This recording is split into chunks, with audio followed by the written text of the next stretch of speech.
By early 1943, the Japanese Empire was at its height.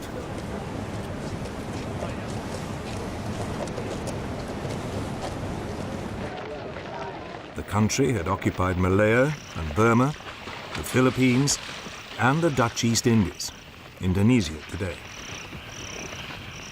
These territories had become vital sources of strategic supplies such as oil and rubber. Now the United States laid plans to roll back the Japanese gains.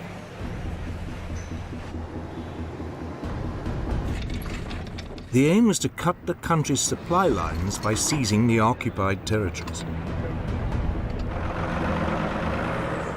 Japan could then be gradually strangled to death.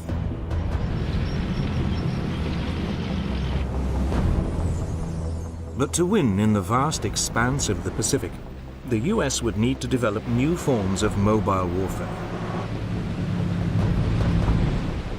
They would be based on amphibious landings supported by aircraft flying from carriers.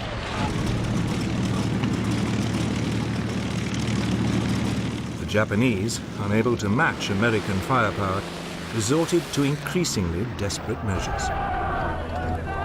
The country fell back on ancient notions of military honor to create suicide units.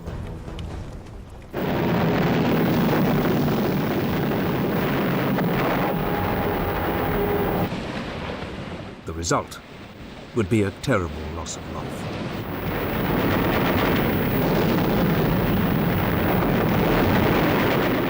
This would be a decisive phase in the war in the Pacific and would mark the end of Japan's dreams of empire. But this was to come. Back in the spring of 1943, the US military chiefs faced a dilemma. They had been presented with two options for the defeat of Japan. The flamboyant US Army General Douglas MacArthur, commander of the US and Australian forces in the Southwest Pacific, favored a primarily land-based route. His idea was to seize the Solomon Islands, Papua New Guinea, and the Philippines. They could then be turned into a strategic barrier that would cut off Japan from its newly conquered lands in Burma, Malaya, and the Dutch East Indies. Japan would be starved into surrender. Equally importantly, this plan would mean MacArthur could repay a debt. Earlier in the war, he had been kicked out of the Philippines by the Japanese, and he had promised to return to liberate the country. But the US Navy had a different idea.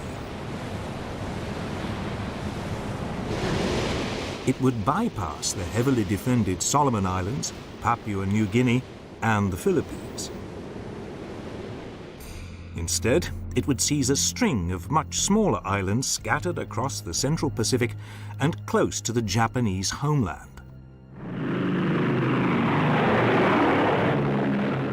Rather than a barrier, the US would have a series of strategic bases from which to attack Japan's supply lines.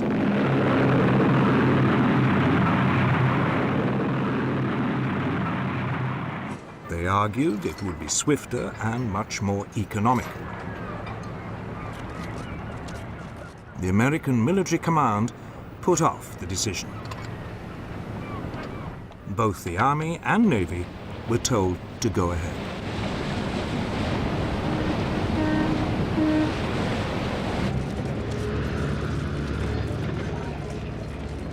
In June 1943, MacArthur's plan was launched. It was called Operation Cartwheel. The first target was the major Japanese military base at Rabaul on New Britain in the Solomon Islands. It would be a two-pronged attack.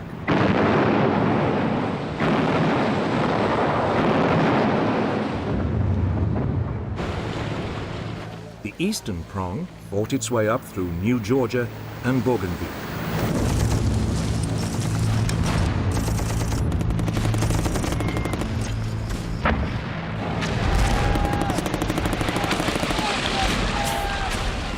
The western prong battled its way through Papua New Guinea. But the virtually impenetrable jungle and unhealthy climate made progress slow.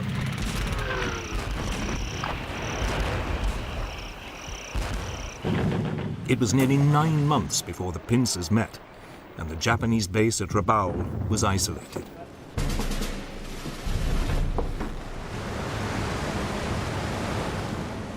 Meanwhile, as the US Army took control of the Solomon Islands, the US Navy mustered a mighty fleet.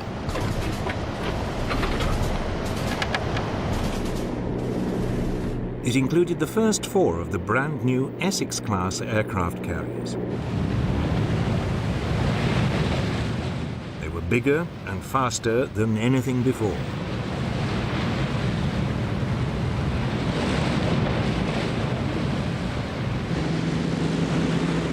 The new carriers were equipped with outstanding new planes like the Hellcat and Corsair fighters, Helldiver dive bombers, and Avenger torpedo bombers. Together, they both outperformed and outnumbered their Japanese opponents.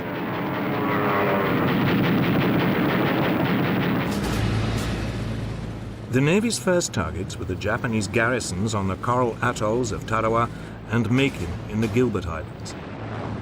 These were close to some of the most important supply routes across the Pacific.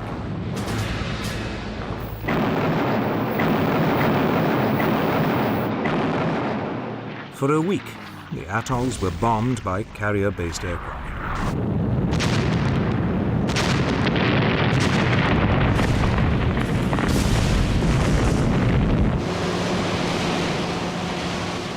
Then, on November the 20th, 1943, there was an amphibious landing.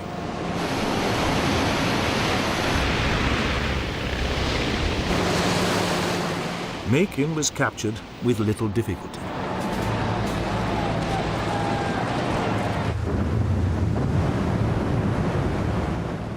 But Tarawa was a different story. Reconnaissance had failed to reveal that the water was too shallow for the landing craft.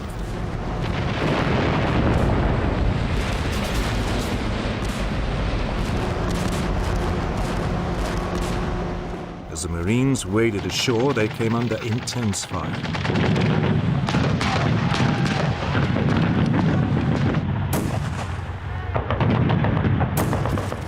The island was honeycombed with fortified machine gun nests.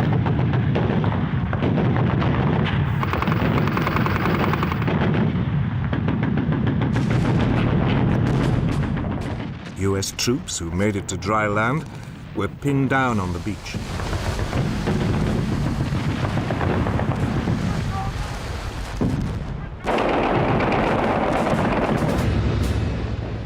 By the end of the day, over 1,500 of the 5,000 US Marines landed had been killed or severely injured.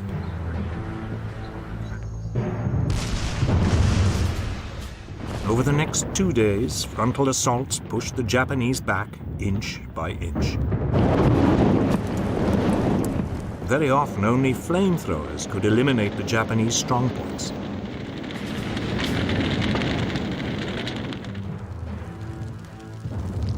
It took 3 days before the last pocket of Japanese resistance was wiped out.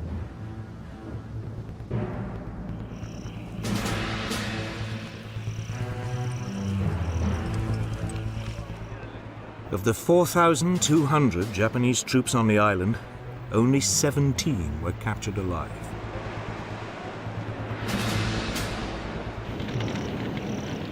Tarawa was a terrible forerunner of what was to come.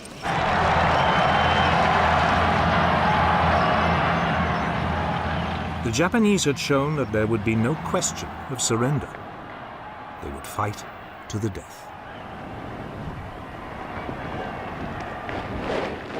It was a grim prospect.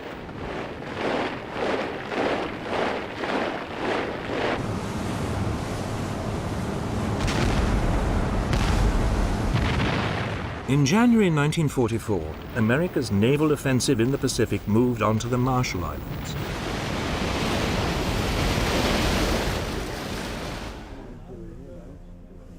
Admiral Chester Nimitz, the U.S. naval commander in the Central Pacific, was anxious to avoid another bloodbath. So, aircraft from his carrier force bombed Japanese airfields on the islands for nearly 2 months.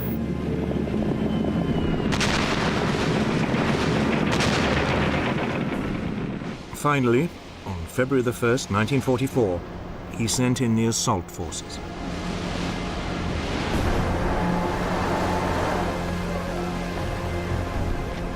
The flat and open island of Roy was quickly overrun.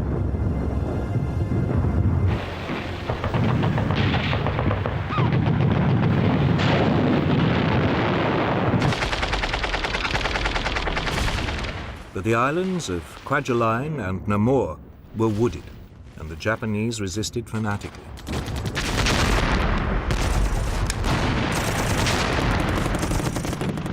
US forces used flamethrowers and explosives.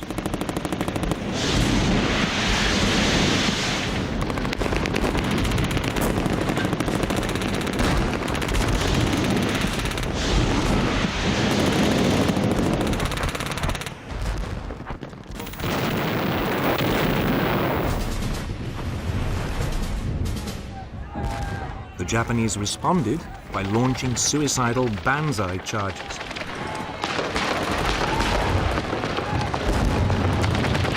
But the US forces now knew what to expect. The Japanese were beaten back.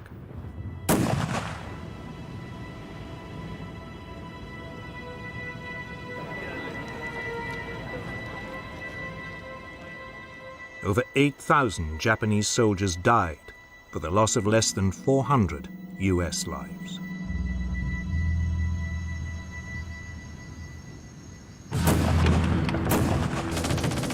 Atoll after atoll in the Marshall Islands now fell to the US advance.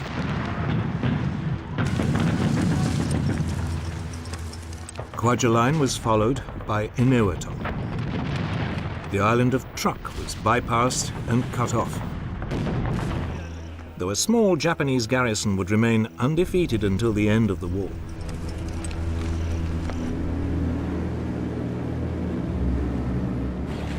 The way was now clear for the next push, 1,000 miles west towards the Mariana Islands.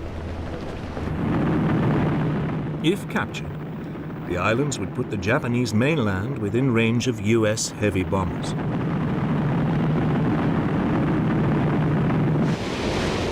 They would also enable America to block Japan's supply lines from Southeast Asia. On June 11, 1944, the US started to soften up the 3 main islands in the Marianas.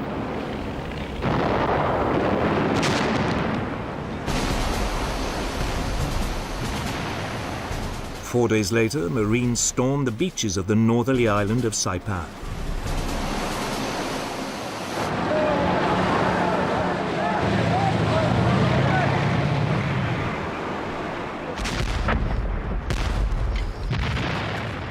This time, the terrain was mountainous, with many caves, and the preliminary bombardment had not disrupted the Japanese defenses as much as had been hoped.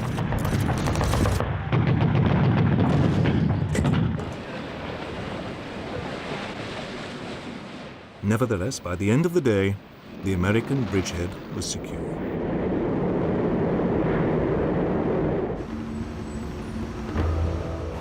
In Tokyo, the news caused mounting alarm. The Japanese High Command now sent a carrier fleet to rescue the situation and save the Marianas.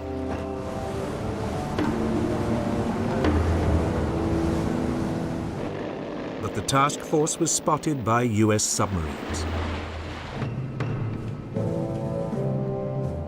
The Americans sent their main carrier force to intercept the Japanese.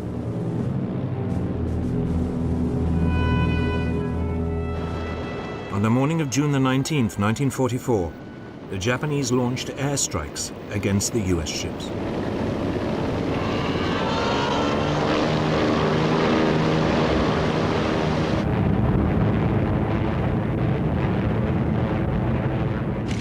But US radar saw them coming.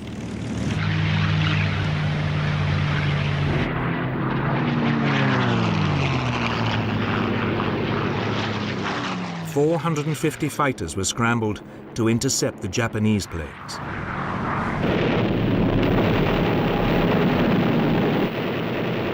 It turned into the largest aircraft carrier battle ever fought.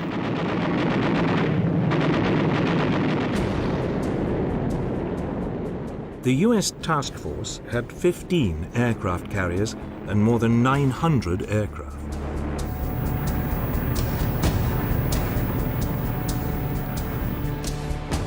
Ranged against it, the Japanese had 9 carriers and nearly 500 aircraft.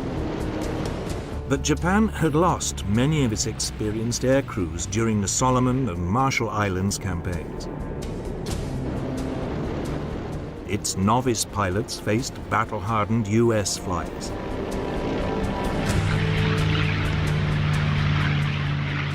The Japanese were outgunned and outfought.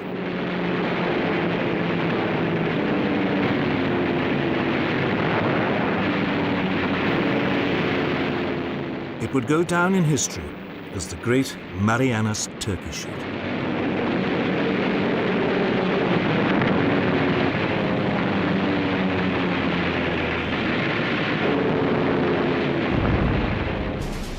Half an hour into the battle, a torpedo from a US submarine hit the newest and largest Japanese carrier, the Taiho, while she was still launching aircraft.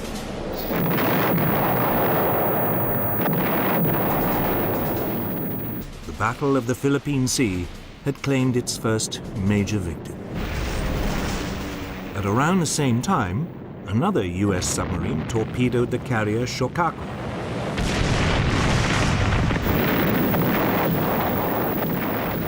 She was completely destroyed. Nevertheless, the Japanese commander decided to continue with the operation, hoping to stop further US landings in the Marianas.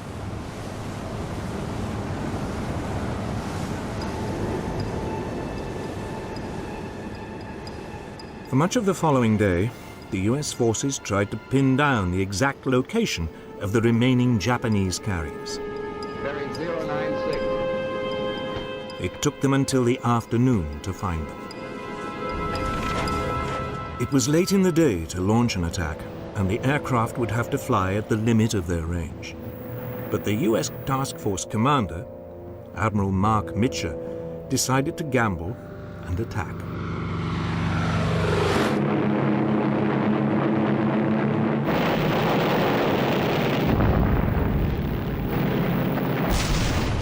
A third Japanese carrier, the Hayo, was hit and sunk. The Japanese had lost over 300 aircraft.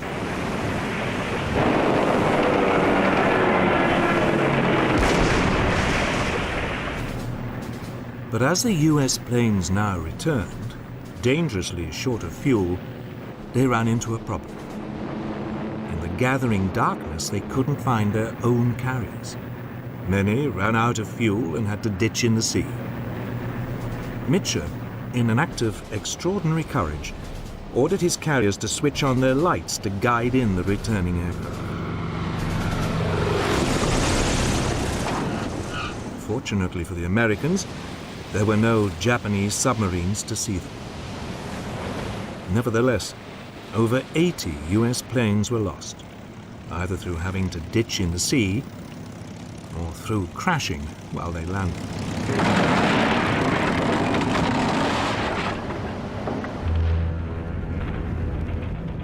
But Japanese losses had been even greater. 3 carriers and most of the aircraft needed to equip its remaining carrier fleet were gone. From now on, the United States Navy would dominate the Pacific, striking when and where it wanted.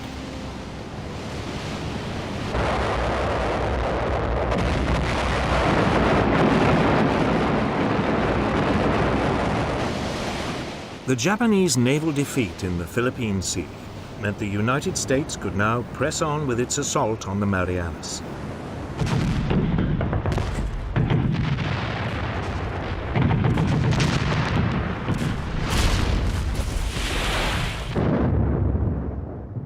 The Japanese forces on Saipan held out for 3 weeks before they were overcome on July the 9th, 1944.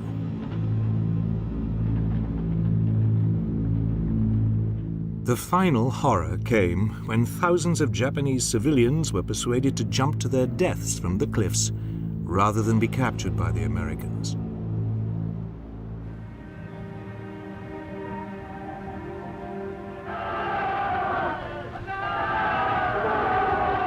The last Japanese troops then launched their now inevitable suicide charge.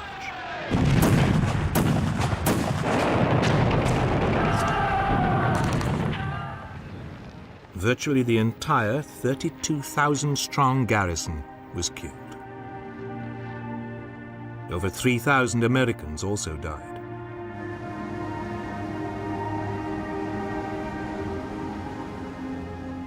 Two weeks later, US Marines landed on the islands of Guam and Tinian, also in the Marianas.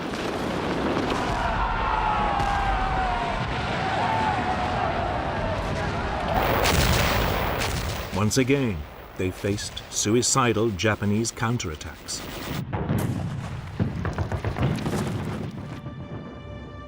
But they failed to stop the American advance. The US Navy had seized the Marianas.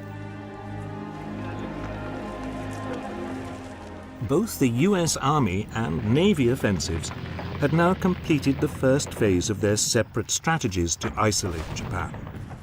The US military planners now had to make a choice. Should they continue to back MacArthur's strategy and move on to the capture of the Philippines? Or should they go with the naval plan and send a fleet across the Pacific to seize Taiwan or the Ryukyu Islands?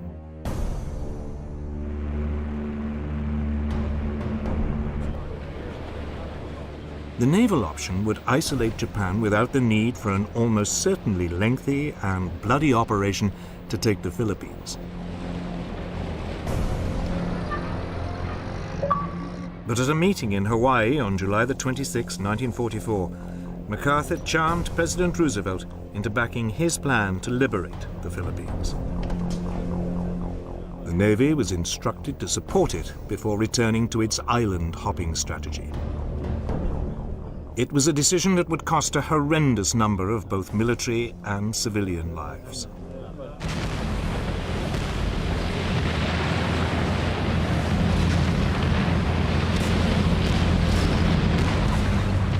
The following month, US forces landed on the Philippine island of Leyte.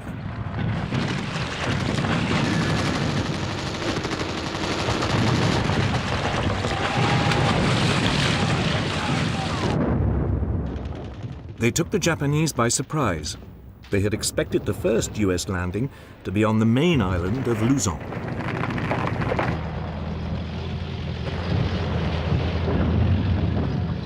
Within hours, MacArthur was striding ashore with press photographers in attendance. He later made a broadcast to the Philippine people.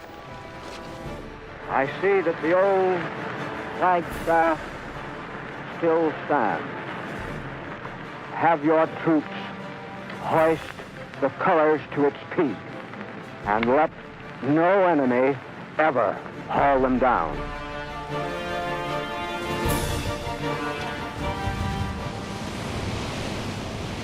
But the Japanese soon recovered and launched an ambitious plan to use the remains of their naval power to counterattack. Operation Show, meaning victory, was typically complex. The main strength of the Japanese fleet was divided into two groups to form a pincer. One pincer would approach through the San Bernardino Straits and attack the US landing from the north. The second would come in through the Surigao Straits and attack from the south. Meanwhile, a decoy group of Japan's last 4 carriers would approach the Philippines from the northeast, hoping to lure away the main US carrier force covering the landing. The northern arm of the Japanese pincer came under air attack almost immediately.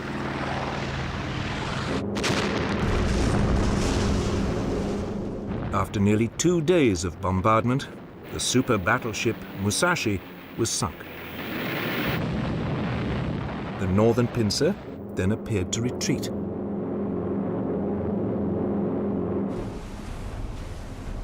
It was now that the US commanders got into a muddle. The man in charge of the main carrier force covering the landings was Admiral William Bull Halsey.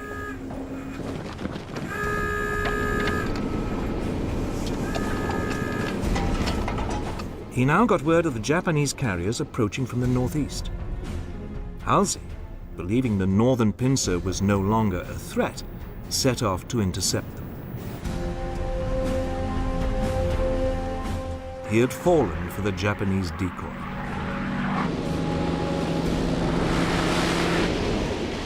The force protecting the US landing was now severely weakened.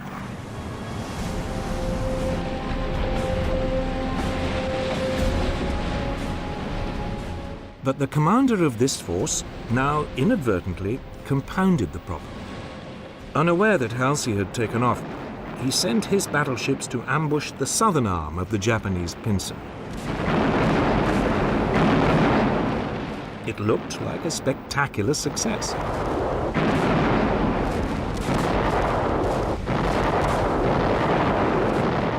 But then disaster struck.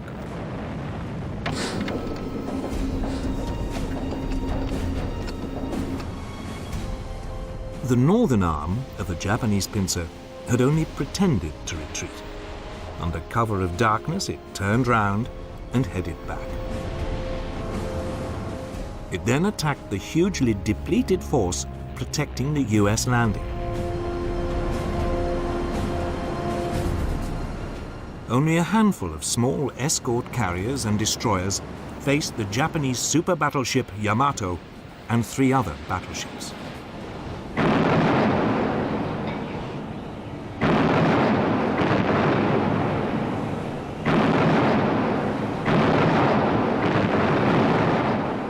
It was now the turn of the Americans to put up a desperate fight.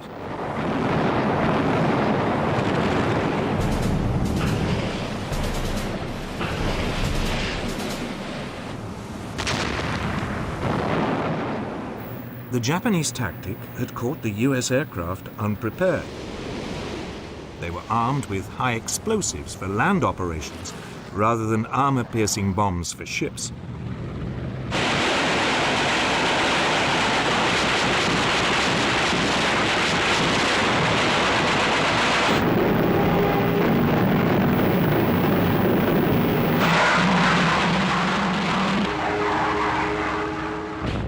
Then, just as it seemed the Japanese must break through, they suddenly turned tail. Their commander had worried he was sailing into a trap.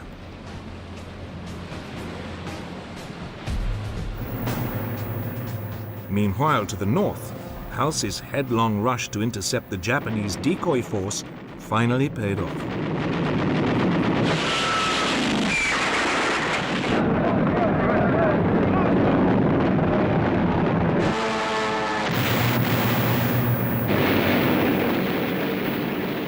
On October the 25th, 1944, all 4 Japanese carriers were sunk.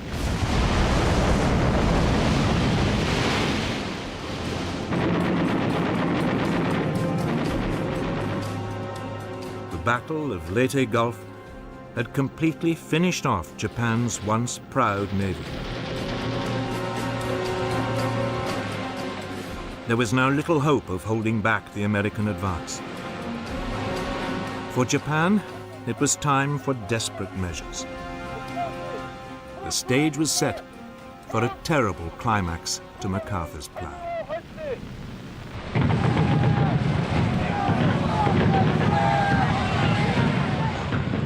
By the autumn of 1944, The Allies had isolated the Japanese forces in the Philippines. Their naval support had been destroyed. Japan needed a new tactic if it was to hold back the American advance.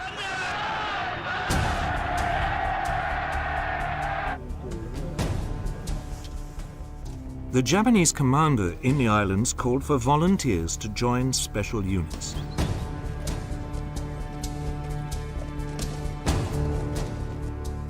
They were called the kamikazes, or divine wind, and drew on the Japanese military code of honor that it was better to die than live as a coward.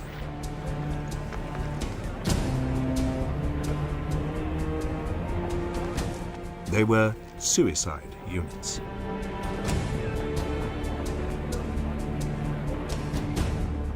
On October the 25th, 1944, the first kamikaze unit took a final ceremonial drink before taking off. Its target was the US fleet.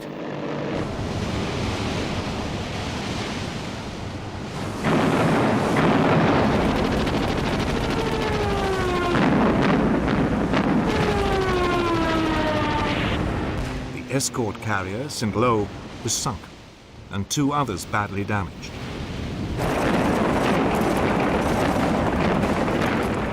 Further kamikaze attacks followed.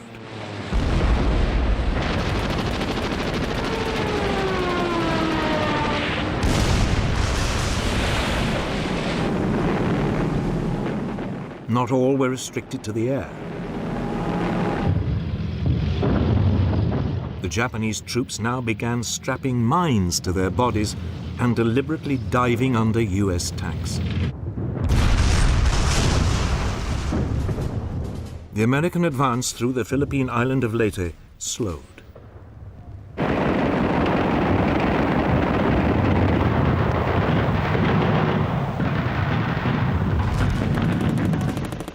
It would take 2 months before the island was finally secured.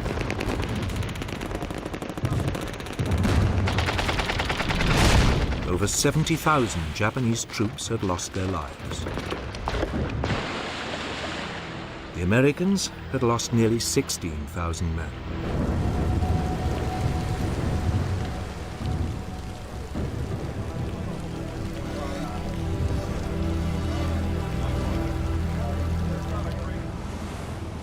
But MacArthur was undaunted.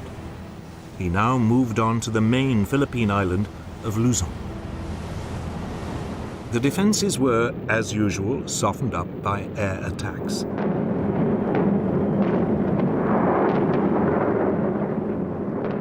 The US troops went ashore virtually unopposed.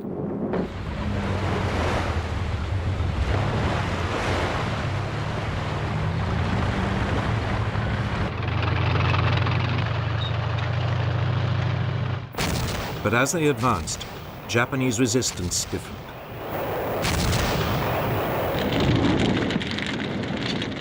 Tanks, artillery, mortars, and flamethrowers were used to destroy a succession of Japanese strongholds.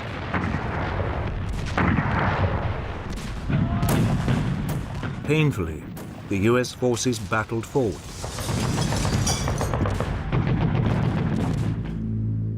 By January the 23rd, 1945, they had reached the major air base of Clark Field, 60 miles from the capital, Manila.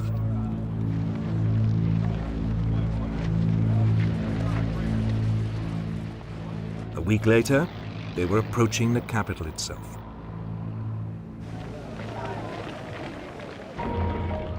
Manila was famous for its architectural beauty. The Japanese regional commander had taken a decision to preserve its buildings by not defending it. But the junior Japanese garrison commander disobeyed orders and refused to withdraw. His 20,000 troops pledged to defend Manila to the death. There now began a ferocious month-long battle to seize the Philippine capital.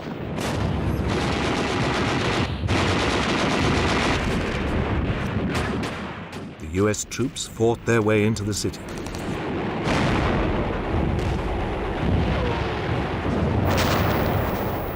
At first, they too tried to preserve the major buildings.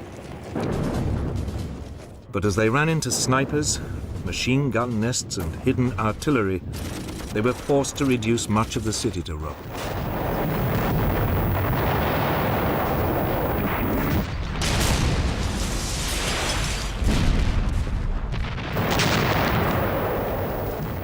By the end of February, the Japanese defenders had been driven back into the 16th century citadel of Intramuros.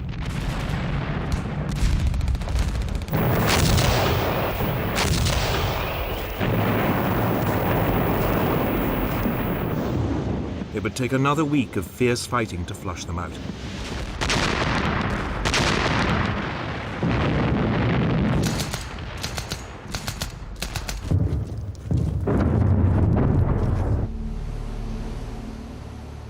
Finally, on April 13th, 1945, US forces mounted an amphibious attack on Manila Bay's last fortification, Fort Drum, the concrete battleship in the harbor. Its ventilation shafts were packed with kerosene, white phosphorus, and explosives.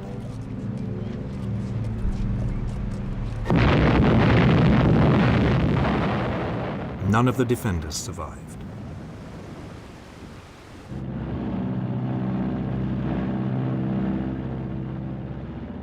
The battle for Manila had been an horrific affair.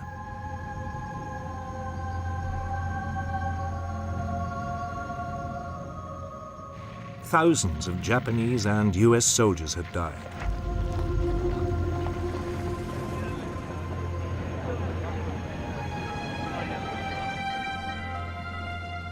But the real horror was that some 100,000 civilians also lost their lives. Many massacred indiscriminately by the Japanese during the final days of fighting.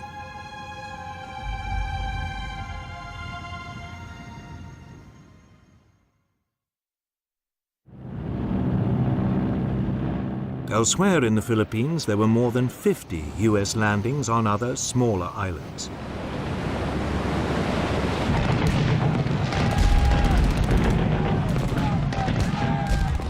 But it would take until the end of the war before the last pockets of Japanese resistance were finally flushed out.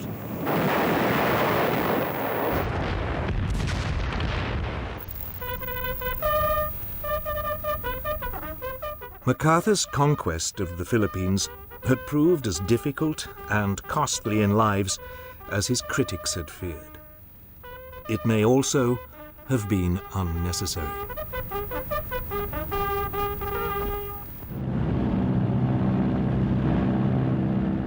By now, US submarines had virtually cut off Japan from its supply lines, and the Navy was closing in on the homeland itself.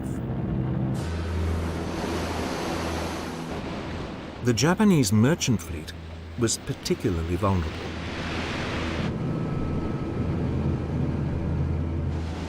It was rarely organized into convoys, and anyway, there weren't enough escort vessels to protect them.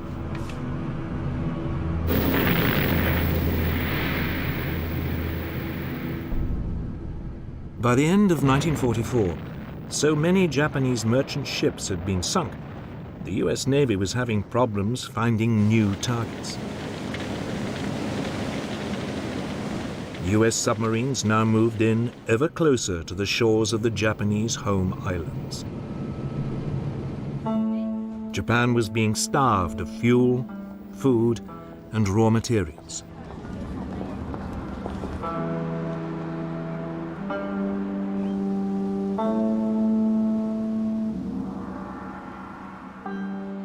The US Navy's submarines in the Pacific had succeeded, where German U-boats in the Atlantic had failed, in bringing an island nation close to defeat. But now, the US forces faced the daunting prospect of invading its fanatical enemy's homeland.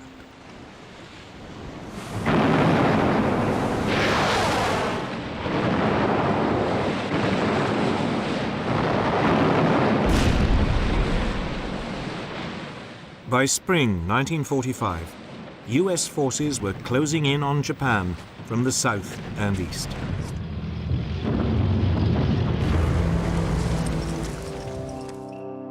But to the west, in China, Burma and India, a separate campaign had been unfolding.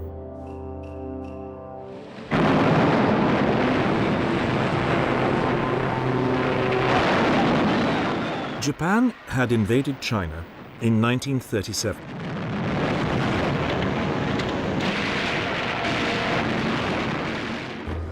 The United States had regarded the Chinese leader, Chiang Kai-shek, as a Western ally and sent aid.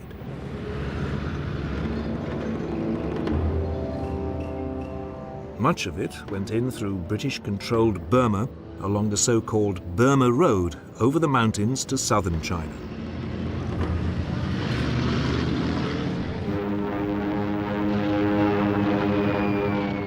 Then, in 1942, Japan invaded Burma and kicked out the British. The Burma Road was shut down.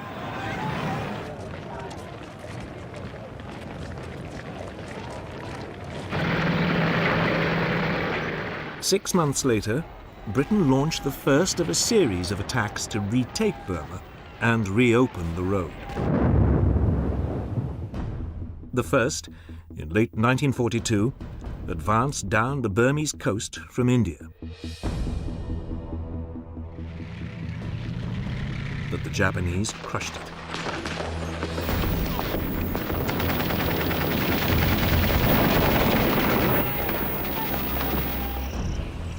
The second, 9 months later, tried a different approach. Instead of sending in a conventional force, small groups of soldiers were infiltrated deep behind Japanese lines. They were known as Chindits and were the brainchild of an unconventional officer called Ord Wingate. Their task was to destroy railway lines and disrupt Japanese communications.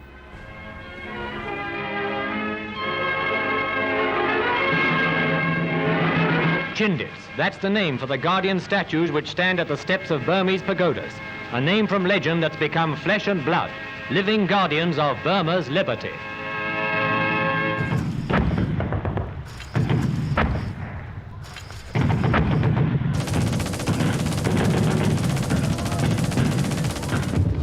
But the Japanese soon began to hunt them down.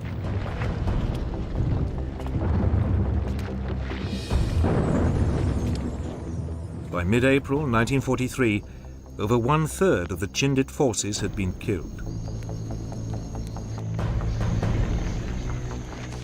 The remainder were forced back into India. The struggle to retake Burma was becoming a serious problem. So, in late 1943, the Allies turned to US General Joseph Stilwell. We got run out of Burma, and it's humiliating as hell. I think we ought to find out what caused it, go back and retake the place. Stillwell had spent years helping to overhaul the forces of neighboring China. The Allies now decided to put them to the test.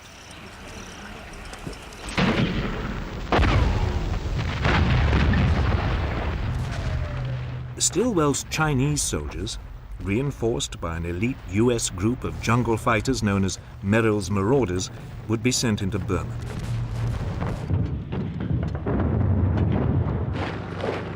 In October 1943, they crossed the border and made their way down the east side of the country.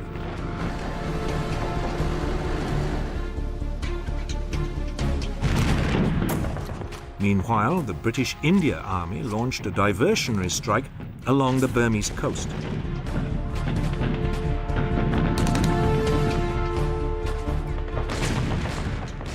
Finally, Chindits moved into northern Burma, deep behind enemy lines, to cut Japanese supply routes. The Japanese fell for the diversionary tactic and sent forces to counterattack along the coast. 2 divisions of troops from British India came under fierce fire.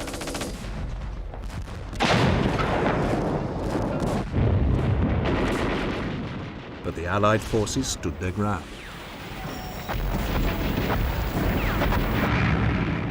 They were resupplied from the air. They could now fight back, and 2 weeks later, the Japanese withdrew.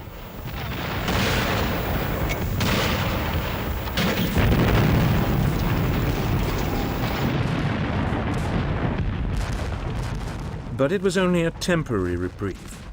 The Japanese launched a counter-offensive of their own.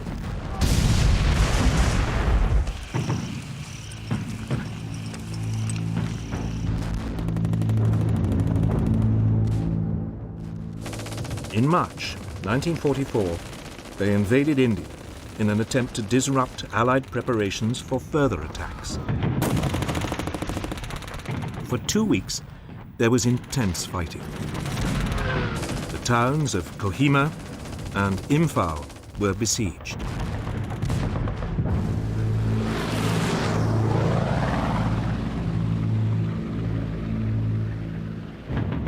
But there was stiff resistance, and the Japanese were finally forced to withdraw. Over 65,000 of them were killed. It was a major blow to their military strength in the region. Meanwhile, in Burma, Stilwell's Chinese forces had fought their way down the east side of the country, and by May 1944 had reached the important crossroads town of Myitkyina on the old Burma Road. For 3 months, the Japanese held them off. But in early August 1944, Myitkyina was overrun. The way was now clear for Stilwell's men to push further on down the east side of the country. They were soon joined by a fresh force of Anglo-Indian troops under British General William Slim. This began advancing into the center of the country.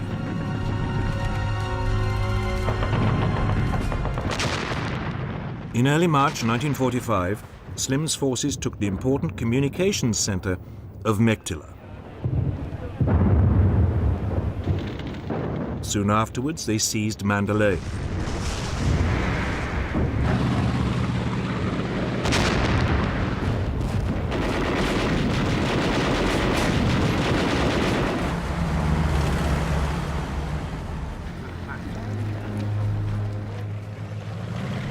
With the monsoon season now approaching, Stilwell's forces dug in on the east. But Slim's forces pushed on towards the Burmese capital of Rangoon. They were slowed down by the rain. But by early May 1945, the Allied troops were 20 miles north of Rangoon.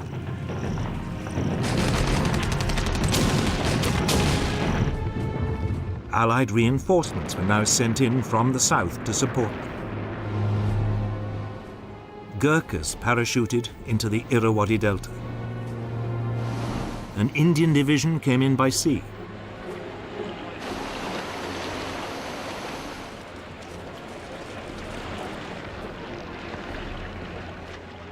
On May the 3rd, 1945, the Allied forces finally entered Rangoon. But the city was empty. The Japanese had pulled out rather than risk being cut off.